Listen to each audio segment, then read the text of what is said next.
Hi, it's Katie Azevedo again from SchoolHabits.com. This video is about how to set up a work or a study space if you are an auditory learner. Auditory learners are one of the 3 learner types. Arguably there's 4 learner types, but we're going to talk about setting up a space if you're auditory. If you're an auditory learner, key characteristics are that you do well in lecture halls, or like lecture classes when your teacher's talking at you. You're easily distracted by noise. Sometimes you talk to yourself, not like the way that sounds, but just sort of you talk to yourself in order to understand things. You tend to be good listeners, prefer directions when they're offered verbally as opposed to like reading them yourself on a piece of paper. Sometimes auditory learners are able to see the big picture, or they benefit from seeing the big picture first before they're given the small details, whereas visual learners tend to focus on the small details before they see the big picture. These are just some common characteristics of an auditory learner. People might be a combination of learner types, but if this sounds like you, then you might be an auditory learner. And you should set up your work or study space that allows you to talk and to listen, because talking and listening are 2 of the most important input-output mechanisms for learning information. Tip number 1 for setting up your workspace is to set up your workspace away from distractions and noises, because you are going to be overstimulated by things you hear. Setting up your workspace or your study space in the middle of the kitchen, if you have 15 brothers and sisters, not a good idea. And I know not all of us are going to have a quiet little nook to go call our own, but you just got to find some area in your home where you are going to be less distracted by what's happening around you. And you can so get creative. You don't need to have your home office. You can convert an old closet or an unused closet into a space. Not that anyone would ever have an unused closet, because like, why would you have an unused closet? But you could just find an area of a room, maybe a less commonly used room. What if you have a laundry room and you're just not doing that much laundry, but there's like a table in there? You could set that up. You don't need a full-on, fancy looking desk. You just need a hard surface, a table of some sort, in a space that's going to be quiet. Tip number 2 for setting up your study space: you should have a set of headphones or a good set of speakers. First of all, if you're e-learning, you're going to get a lot of video and you're going to have to be watching and listening to things. So a set of set of headphones would be good for that. Having a good set of headphones, I would say, is better than having a set of speakers, because if you have a good set of headphones, then you're also going to be blocking out distracting sounds. So not only are you going to be able to listen to the audio and the video that your teachers are giving you, but you'll also be blocking out background noises. And again, anything that you can do to reduce the external distractions, auditory distractions around you, it's going to help you.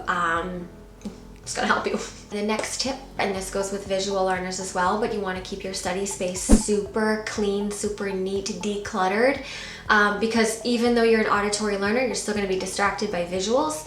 And if you just have everything sprawled out in front of you, things that aren't related to the exact particular thing that you should be learning, then it's just more distractions for you. By keeping your desk neat and clean, you're going to be able to free up all your brain resources, your brain space, your bandwidth for listening and for speaking, instead of, using your brain energy for trying to process all the clutter and things around you. The next tip is to keep paper on your desk, so notebooks or stacks of paper. Not everything that your teachers are going to assign is going to have an audio component to it, right? Yeah, sure. If you're having to read chapters from To Kill a Mockingbird, you can find an audiobook version of that for sure. But not every article, everything that you're going to read that's assigned to you comes with an audio version. So, and if you're an auditory learner, just reading things is going to be more challenging for you.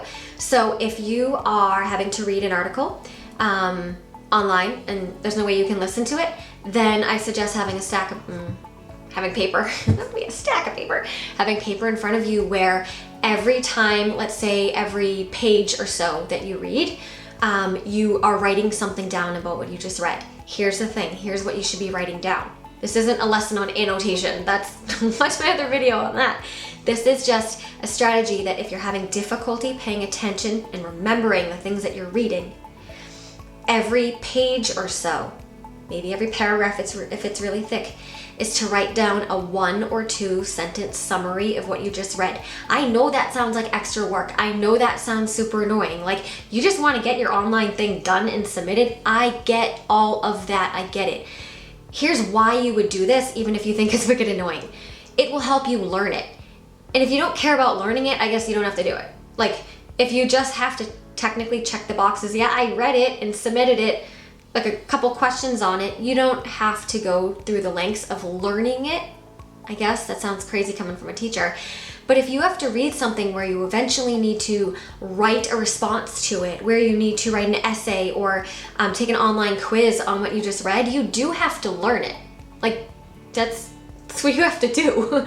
So one strategy for actually learning the thing is to every page or so write down a 1 or 2 sentence summary of what you just read and write it on paper. I'm sorry if you don't like that advice, but it works. Also, if you are an auditory learner, I suggest having extra seating. I mean, you don't need like 15 beanbag chairs in your study space, right? But if you're an auditory learner, you are going to better understand the information when you talk about it, which means having someone to talk about it with. If you are, let's say, isolated in your home due to a quarantine or a pandemic or something like that, hypothetically speaking, you're not going to have your friend over for a group study session. Obviously, in better times, I would have a group study session if I were an auditory learner, because that gives you the chance to go back and forth and explain and listen and engage your faculties. That sounds so teacherly. And just talk and listen. Talk about the material with your friends, because that's going to help you understand it. Anyways, if you're home in a quarantine and you can't have your friends over, have your mom over, have your dad over, have a sibling over. Explain the material to somebody else who doesn't understand it. That is an incredible learning strategy for anybody, no matter your age, no matter what type of learner you are. But if you cannot explain what you're learning to somebody else, you don't understand it. I'll say that again. If you can't explain to somebody else what you're learning, then you do not understand it. Sometimes it's a reality check too. You go to be like, all right, listen to what I learned. I learned that and then you like realize you can't even explain it, and then that tells you don't know it. So the overall message here is that if you're fortunate enough to have identified what your learning style is, it is such a good idea to set up your workspace to reflect your learning style. Not only is it going to help you learn your stuff better, but it's going to help your mood, right? And we all know that a good mood can change everything. So I guess recording. I can't talk. Let's see.